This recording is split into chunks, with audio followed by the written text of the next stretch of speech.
Hello, good morning students. Welcome to the chemistry world. પ્રકરણ number 3.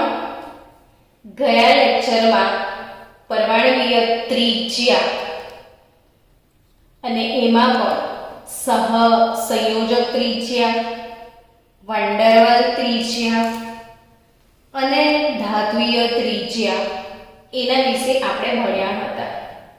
હવે આ પરમાણુકીય ત્રિજ્યા જે છે એ આજે શું શીખવાના છીએ તો કે આવર્તમાં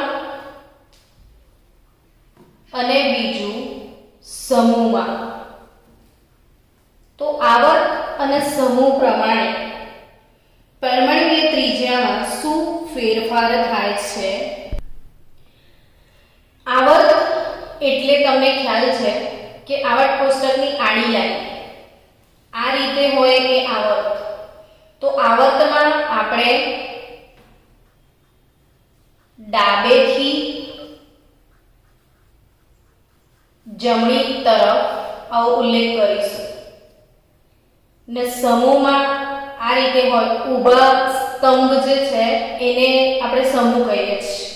એટલે સમૂહમાં કઈથી કઈ મૂવ થવાનું તો ઉપરથી નીચે તરફ. એટલે હંમેશા સમૂહ માટે શું શબ્દ આવશે? ઉપરથી નીચે તરફ. અને આવર્ત માટે શું શબ્દ આવશે તો ડાબેથી જમણી તરફ. હવે સ્ટુડન્ટ્સ, આવર્ત એક જ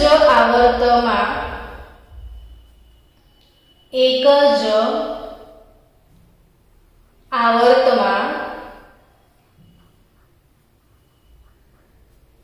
ડાબેથી જમણી તરફ જતા પરમાણુકીય ત્રિજ્યામાં શું ફેરફાર થાય એની આપણે ડિસ્કશન કરવાના છીએ. આપણે બીજા આવર્તના તત્વો લઈએ કે ભાઈ બીજો આવર્ત.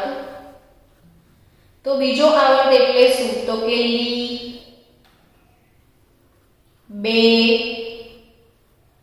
બ, ક, નો, ફ. નિયોન ઉમદાવાયુજ એટલે એની વાત જુદી હશે. બીજા આવર્તના તત્વો છે લી, બે, બ, ક, નો, ફ. તમને આવર્ત પ્રમાણે તત્વો પણ મોઢે રાખવાના જ છે. બીજો આવર્ત લી, બે, બકનોફ, BCNOF, બકનોફ, લી, બે, બકનોફ. તો લિથિયમ જે છે એનો પરમાણુ ક્રમાંક 3, બેરિલિયમનો પરમાણુ ક્રમાંક 4, બોરોનનો 5, કાર્બનનો 6, નાઇટ્રોજનનો 7, ઓક્સિજનનો 8 ને ફ્લોરિનનો 9. એટલે એક જ આવર્તમાં ડાબેથી જમણી તરફ આવ્યા ને તો શું વધ્યું? પરમાણુ ક્રમાંક. હવે આપણે ઇલેક્ટ્રોન રચનાની વાત કરીએ તો આ 2s1, 2s2, 2s2, 2p1, 2s2, 2p2, 2s2, 2p3, 2s2, 2p4 ને 2s2, 2p5. એક જ આવર્તમાં ડાબેથી જમણી તરફ જતા પરમાણુ ક્રમાંક વધી રહ્યો છે. શું વધી રહ્યું છે? પરમાણુ ક્રમાંક વધે. પરમાણુ ક્રમાંક વધે છે, બરાબર. સાથે સાથે તમને ખ્યાલ હશે કે પરમાણુ ક્રમાંક એટલે ઇલેક્ટ્રોનની સંખ્યા અને પ્રોટોનની સંખ્યા. તમે એમ કહો છો કે લિથિયમનો પરમાણુ ક્રમાંક 3 છે, એનો અર્થ એવો થાય કે લિથિયમમાં 3 પ્રોટોન છે અને 3 ઇલેક્ટ્રોન છે. એટલે જેમ જેમ પરમાણુ ક્રમાંક વધે તેમ તેમ પ્રોટોનની સંખ્યા વધે જ છે, સાથે સાથે ઇલેક્ટ્રોનની સંખ્યા પણ વધે છે. ઇલેક્ટ્રોનની સંખ્યા પણ વધે છે, પરંતુ નથી વધતું એ શું? તો કે નવો ઉમેરાતો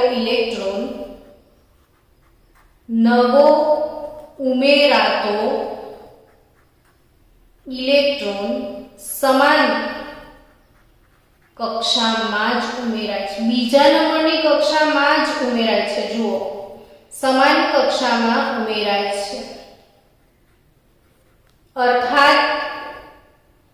અર્થાત કે એનો મુખ્ય ક્વોન્ટમ આંક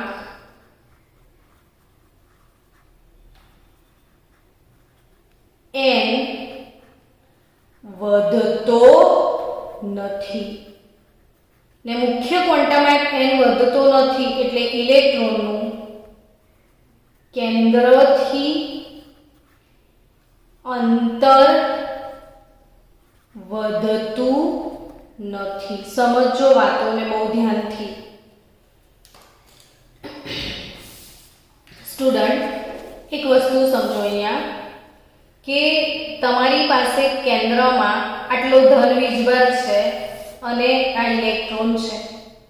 બીજા કેન્દ્રમાં બહુ જ બધા પ્રોટોન છે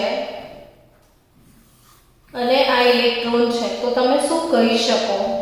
અહીંયા ઓછા પ્રોટોન છે, અહીંયા વધારે પ્રોટોન છે, અહીંયા ઓછો ધનભાર છે, અહીંયા વધારે ધનભાર છે. તો અહીંયા ધન અને ઋણ વચ્ચેનો જે આકર્ષણ છે અને અહીંયા ધન અને ઋણ વચ્ચેનું આકર્ષણ છે એના બારેમાં શું કહેશો? બોલો શું કહેશો? તો એવું જ કહેશો ને કે અહીંયા આકર્ષણ વધારે છે ને અહીંયા આકર્ષણ ઓછું છે. સમજીએ. હવે જે આકર્ષણ વધારે હોય એટલે આકર્ષણ વધારે છે તો વધારે આમ ખેંચાશે તો ઇલેક્ટ્રોન કેન્દ્રની નજીક આવશે તો ત્રિજ્યા જે છે આમ કક્ષાઓ સંકોચાશે એટલે કદમાં ઘટાડો થશે.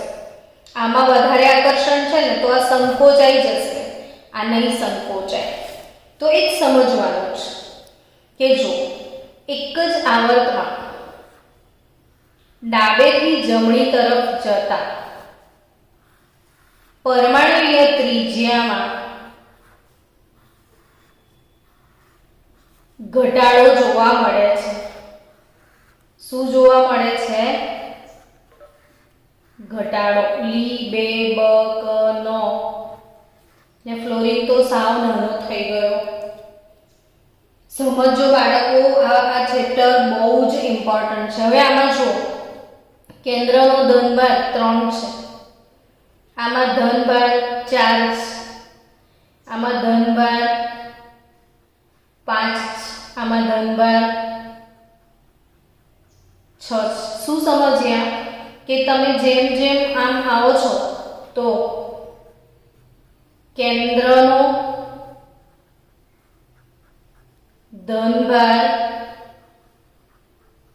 વધે છે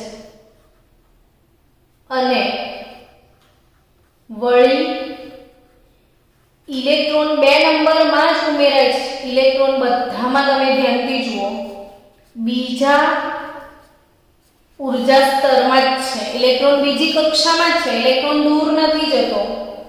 એટલે બધામાં ઇલેક્ટ્રોનનો જે કક્ષાનો નંબર છે મુખ્ય ક્વોન્ટમ આંક n એ વધતો નથી. એટલે ઇલેક્ટ્રોનનું કેન્દ્રથી અંતર નહીં વધી રહ્યું, અંતર નથી વધતું પણ વચ્ચે કેન્દ્રમાં ધનભાર વધી જાય છે. તો આ ધન અને ઋણ વચ્ચે શું વધી જાય? બોલો. તો કે બહુ જ બધું આકર્ષણ. અહીંયા આકર્ષણ ઓછું છે ને અહીંયા આગળ આકર્ષણ બહુ જ વધારે છે. એટલે સમજો કે આ ઇલેક્ટ્રોનો છે ને આ સેન્ટર છે, આ ન્યુક્લિયસ છે. તો આ બધા આ ઇલેક્ટ્રોન ને આકર્ષણ આપે આમ તો ધીરે ધીરે આ લોકો ખેંચાય એની તરફ, ખેંચાય તો ખેંચાવાના લીધે કક્ષાઓ સંકોચાશે. એટલે અહીંયા સમજી શકો છો કે જે બીજો આવર્ત છે કે કોઈ પણ આવર્ત એમાં તમે ડાબેથી જમણી તરફ જાઓ. આ પિક્ચર મગજમાં ક્લિયર કરી લો કે એક જ આવર્તમાં હું ડાબેથી કઈ તરફ જાઉં? જમણી તરફ. એક જ આવર્તમાં ડાબેથી જમણી તરફ જઈએ ને તો પરમાણ્વીય ત્રિજ્યા ઘટે. શું યાદ રાખશો? પરમાણ્વીય ત્રિજ્યામાં શું થાય? ઘટાડો થાય. સમજ્યા કે નહીં? તો અહીંયા તમને બતાવું કે જે બીજો આવર્ત છે એમાં તમે નોટિસ કરી શકો છો, સરસ મજાની વાત છે. જુઓ કે લિથિયમ તો એની ત્રિજ્યા 152 પિકોમીટર છે. એના સામે બેરિલિયમ નાનો થઈ ગયો, બોરોન હજી પણ નાનો થઈ ગયો, કાર્બન ખાલી 77 પિકોમીટરનો છે ને ફ્લોરિન તો સાવ જ નાનો 64 પિકોમીટર થઈ ગયો. સમજી રહ્યા છો?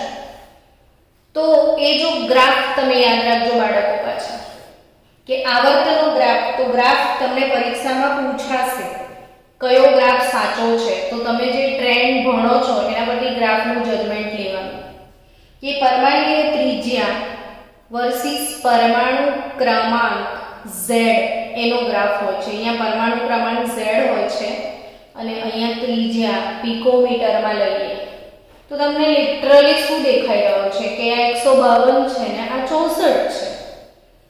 ત્રિજ્યામાં શું થઈ રહ્યું છે? ઘટાડો. જો તમે 60 પિકોમીટરથી ગ્રાફ દોરવાનું ચાલુ કરો આવી રીતે કે 60 ને 20 80 100 120 140 160 નો માર્જિન રાખો તો 152 છે. એટલે અહીં ક્યાંક નીચે તમે ક્રમાંક લખી દો 2 4 6 8 10 સુધી તો આવી જાય બધા. એટલે અહીંયા 3 ને એટલે આટલા બાજુ કંઈક હોય લિથિયમ. પછી બેરિલિયમ બાજુ કેટલાનો? 111 નો, એટલે આટલા સુધી બેરિલિયમ આવે. બેરિલિયમ પછી પાછો બોરોન, કાર્બન, નાઇટ્રોજન,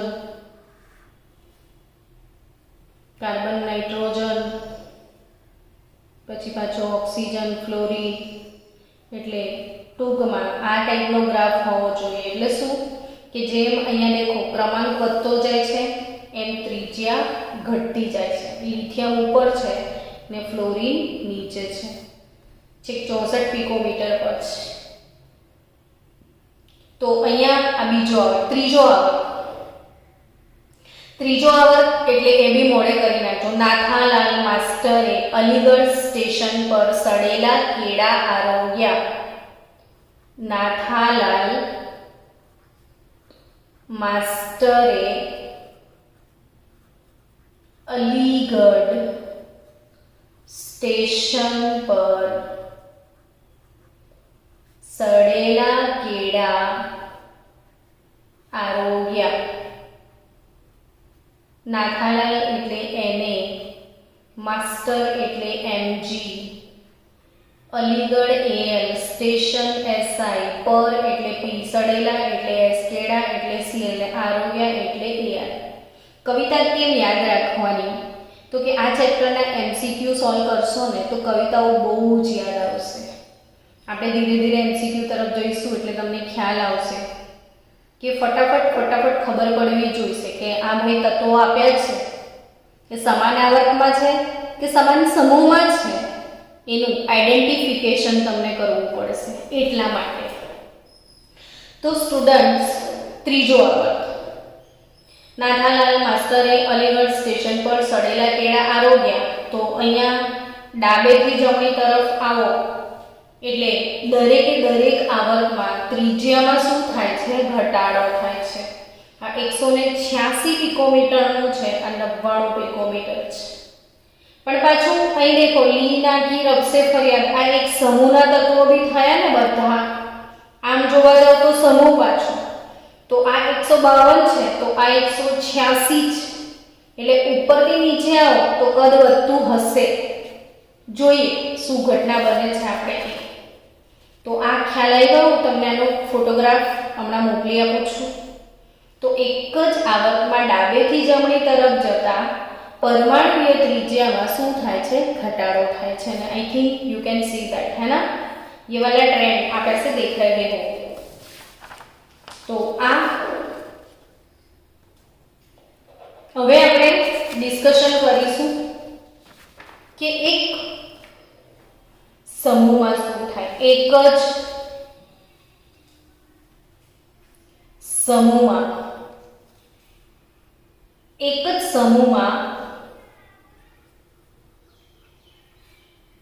ઉપરથી નીચે તરફ જતા એક સમૂહમાં ઉપરથી નીચે તરફ જતા શું થાય એની આપણે ડિસ્કશન કરીએ. તો એક જ સમૂહમાં ઉપરથી નીચે તરફ જઈએ. સમૂહમાં ઉપરથી નીચે તરફ જવાનું. આપણે પહેલો સમૂહ લઈએ, ફર્સ્ટ ગ્રુપ. કવિતા યાદ આવી ગઈ મનમાં?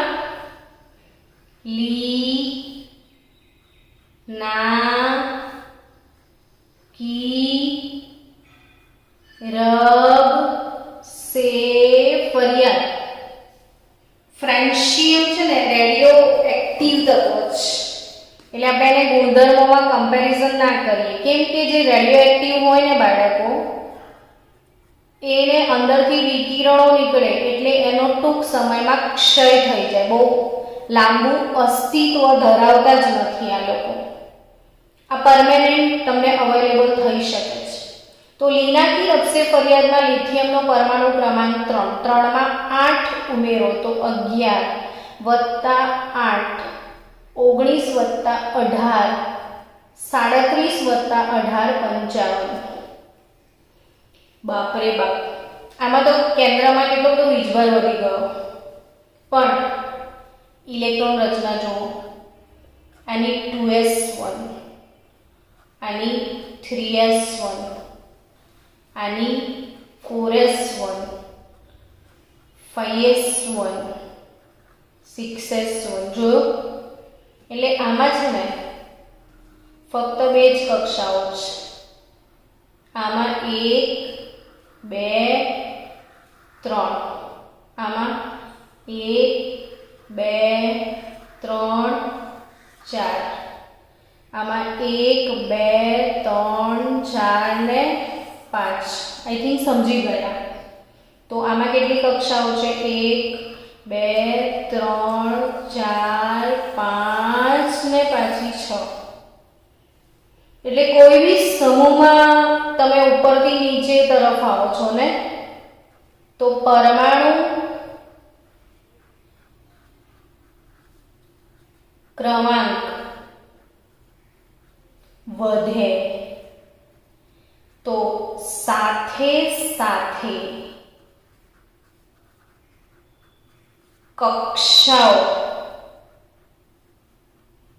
એટલે કે ક્વોન્ટમ આંક, મુખ્ય ક્વોન્ટમ આંક n વધે. તમે જો પહેલું, પછી બીજું, પછી ત્રીજું, પછી ચોથું, પાંચમું તો મોટું જ થાય ને. નવો ઉમેરાતો ઇલેક્ટ્રોન નવી નવી કક્ષામાં જાય છે. જો આમાં બીજી કક્ષામાં જાય, આમાં ત્રીજીમાં જાય, આમાં ચોથીમાં જાય, આમાં પાંચમીમાં જાય, આમાં છઠ્ઠીમાં. નવા કોષ ઉમેરાતા જાય. તમે એક જ સમૂહમાં ઉપરથી નીચે તરફ આવો તો પરમાણુ ક્રમાંક વધવાની સાથે મુખ્ય ક્વોન્ટમ આંક વધે. તેથી સંયોજકતા ઇલેક્ટ્રોન એટલે જે છેલ્લી કક્ષાનો ઇલેક્ટ્રોન હોય ને એને સંયોજકતા ઇલેક્ટ્રોન કહેવાય. લાસ્ટ ઓર્બિટનો ઇલેક્ટ્રોન જો કેન્દ્રથી દૂર જાય છે. તેથી સંયોજકતા ઇલેક્ટ્રોન કેન્દ્રથી દૂર જાય. સંયોજકતા ઇલેક્ટ્રોન ક્યાં જાય? કેન્દ્રથી દૂર જાય અને પરિણામે કેન્દ્રનો ધન વીજભાર વધે છે, છતાં પણ ધન વીજભાર વધવા છતાં પણ, બાકી પ્રશ્ન એમ થાય કેટલું બધું ધન વીજભાર વધી ગયો તો શીખવડાઈ જવું જોઈએ, બટ આ કક્ષા બદલાઈ જાય છે, ઇલેક્ટ્રોન દૂર જતો રહ્યો એટલે કેન્દ્રનો ધન વીજભાર વધવાનો કોઈ મતલબ જ ના રહ્યો. એટલે કેન્દ્રનો ધન વીજભાર વધવા છતાં પણ જે કેન્દ્ર માટેનું આકર્ષણ છે એ ઘટે છે, અને આકર્ષણ ઘટે છે એટલે કક્ષાઓ વિસ્તરણ પામે છે, અને કક્ષાઓ વિસ્તરણ પામે છે એટલે પરમાણુય ત્રિજ્યામાં વધારો થાય. પરમાણુય ત્રિજ્યામાં શું થશે? વધારો થશે. તો એક જ સમૂહમાં ઉપરથી નીચે તરફ જતા ત્રિજ્યામાં શું થાય છે? વધારો. અને એક જ આવર્તમાં શું થયું? ઘટાડો. ચલો તમે સમજ્યા ને સ્ટુડન્ટ કે એક જ સમૂહમાં આપણે ઉપરથી નીચે તરફ જઈએ તો ત્રિજ્યામાં શું થાય છે? વધારો. તો જો કે સમૂહ 1 લિથિયમ 152 પિકોમીટર, સોડિયમ એનથી મોટો છે 186 પિકોમીટરનો,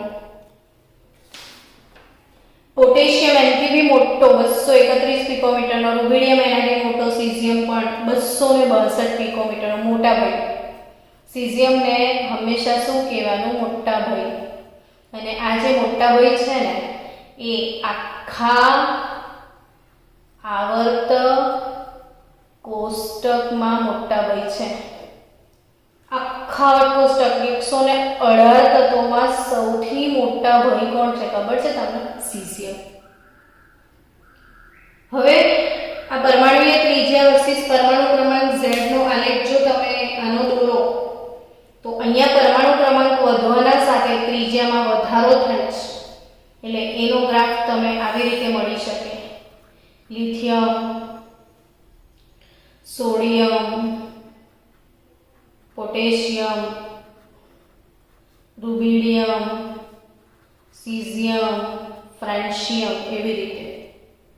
પણ પાછું જો 17મો સમૂહ અને પહેલા સમૂહમાં શું ડિફરન્સ? તો કે સમજીએ આપણે.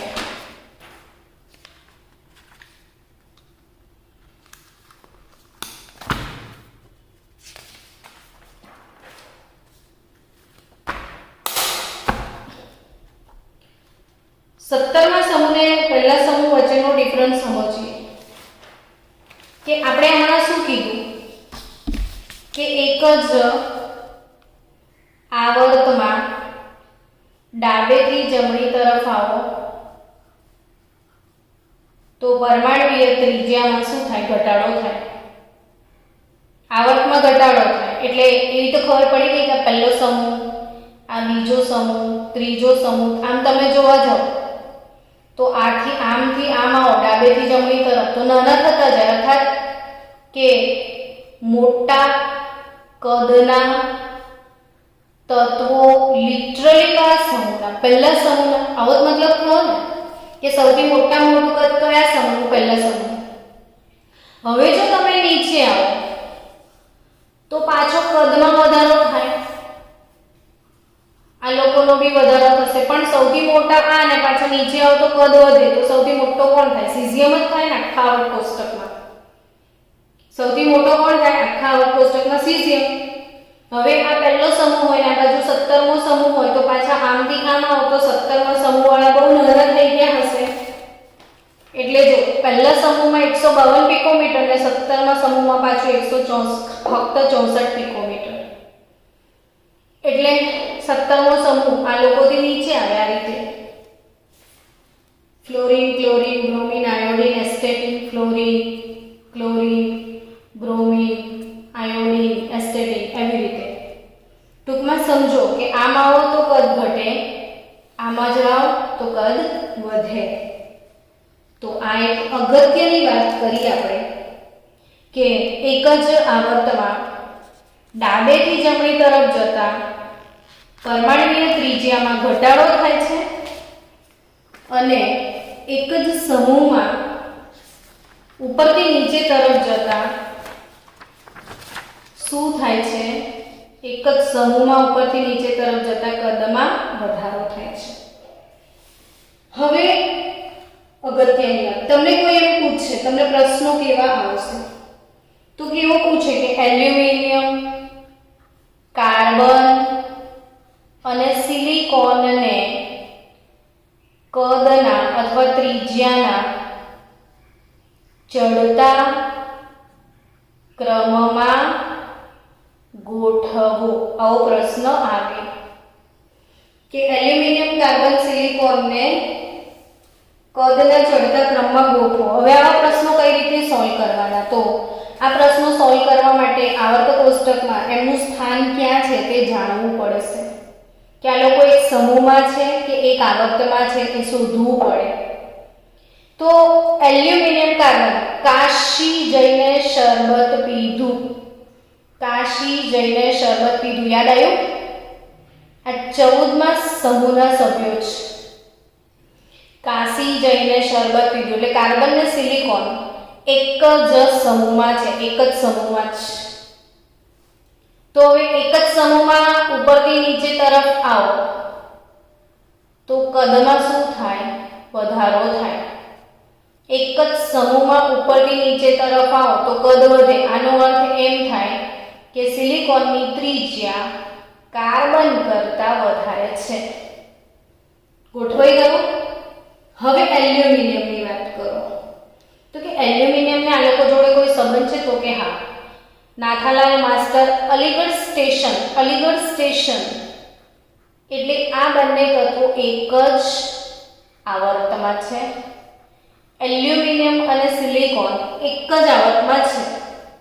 હવે એક આવર્તમાં શું થાય તો કે ડાબેથી જમણી તરફ આવો તો કદમાં ઘટાડો થાય એટલે સિલિકોન કરતા એલ્યુમિનિયમ મોટો હશે.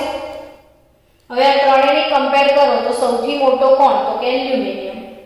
એટલે એલ્યુમિનિયમ સિલિકોન કરતા મોટો થઈ જાય. તો હવે કદના ચડતા ક્રમમાં ગોઠવવાનું કે છે તો સૌથી નાનો કાર્બન, એનાથી મોટો સિલિકોન અને એનાથી મોટો એલ્યુમિનિયમ. તો આ ટાઈપના પ્રશ્નો તમારે MCQમાં સોલ્વ કરવાના આવશે.